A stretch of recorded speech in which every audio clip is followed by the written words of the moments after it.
2008년 뉴욕에서 만나 연애를 시작했을 때 내 나이는 23살, 김학선 씨 나이는 26살이었다. 지금 계산법으로 하면 만 21살, 만 24살. 청춘이었다. 남은 20대를 오로지 한 사람, 서로에게 올인한 우리는 7년의 연애 끝에 결혼했다. 결혼 1년 차까지는 신혼생활을 즐길 생각에 아이 생각이 전혀 없었다. 결혼 2년, 3년 차부터 아이를 가져야 하나 마음의 압박은 있었지만 계획 임신 같은 노력은 하지 않았다. 혹시 아이가 생긴다면 자연스럽게 생기지 않을까? 라고 생각하고 살았다. 주변 친구들은 이미 하나 둘 아이가 생겨 부모의 삶이 시작되었지만 빨리 아이를 낳고 싶거나 부럽다는 생각은 들지 않았다. 그렇게 아이에 대한 생각은 항상 물음표였고 결혼 후 4년 반의 시간이 흘렀는데 이때 우리 인생에 큰 쓰나미가 들이닥쳤다. 2019년 마지막 날 중국에서 코로나19 첫 환자가 보고된 이후 이 신종 바이러스는 세계 각국으로 번졌습니다. 특히 자영업자들 고충이 컸습니다.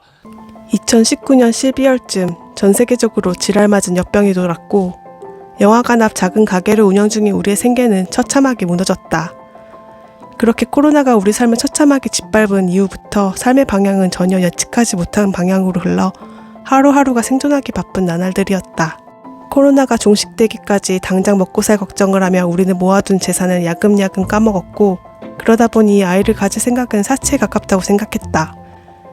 아이가 생기면 행복할 것이라는 생각보다는 지금 우리가 처한 상황보다 더 불행해질 것 같다는 생각이 지배적으로 자리 잡은 시기였다.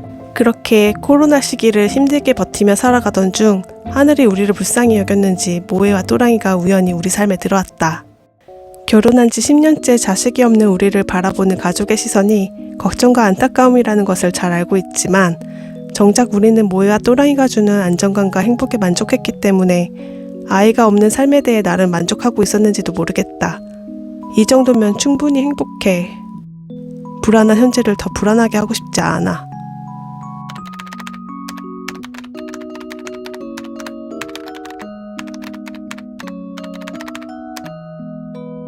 다행이라고 생각해야 할까? 불행이라고 생각해야 하는 걸까?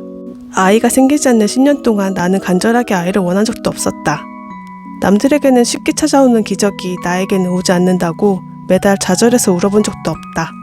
그렇다면 우리는 딩크인가? 지금 당장이야 괜찮지만 더 늙어서 후회하면 어쩌지? 아이 없는 삶에 정말 후회하지 않는 자신이 있는가? 아이를 원하는 것인지 원하지 않는 것인지 답을 확실히 내리지 못하는 이상한 나의 마음에 대한 정리가 필요했다. 언젠가 생기겠지라는 생각은 그저 회피형일까? 아니면 오만하고 근거 없는 자신감일까? 언젠가 생기겠지 생각했지만 그 언젠가는 절대 찾아오지 않았다. 그렇게 물 흐르듯이 시간의 흐름에 맡겨 돈에 쫓기듯 살다 보니 어느덧 내 나이 40이 코앞이다. 난임병원에 찾아갈 만큼 내가 아이를 간절히 원하고 있나? 이 물음에 항상 물음표였기 때문에 선뜻 산부인과에 발길이 떨어지지 않았는데 올해 6월 문득 나에게 남은 시간이 얼마 남지 않았다고 생각이 들었다. 한 번도 내 몸에 무엇이 문제인지 알아본 적이 없으니 일단 검사를 해보자고 마음을 먹었다. 이 결심이 서기까지 이토록 오래 걸릴 일인지 참 의문이지만 만 40세가 임신 가능한 커트라인이라도 되는 듯이 내게 남은 시간이 얼마 없다고 느꼈다. 사실 통계적으로도 여자 나이 만 40세가 되면 임신율이 급격히 떨어진다고 한다. 보건소에서 지원하는 여성 가임력 검사를 먼저 받았다. 검사는 소변 검사와 체열 검사를 하고 검사 결과지가 나오면 산부인과에 제출하면 된다. 이렇게 부랴부랴 보건소 검사는 완료했지만 난임센터 예약은 대기만 한 달이 소요되었다. 나이, 즉 시간이 쫓기고 있는 나는 갑자기 조급함이 파도처럼 밀려왔는데 첫 시작부터 한 달을 기다리라니.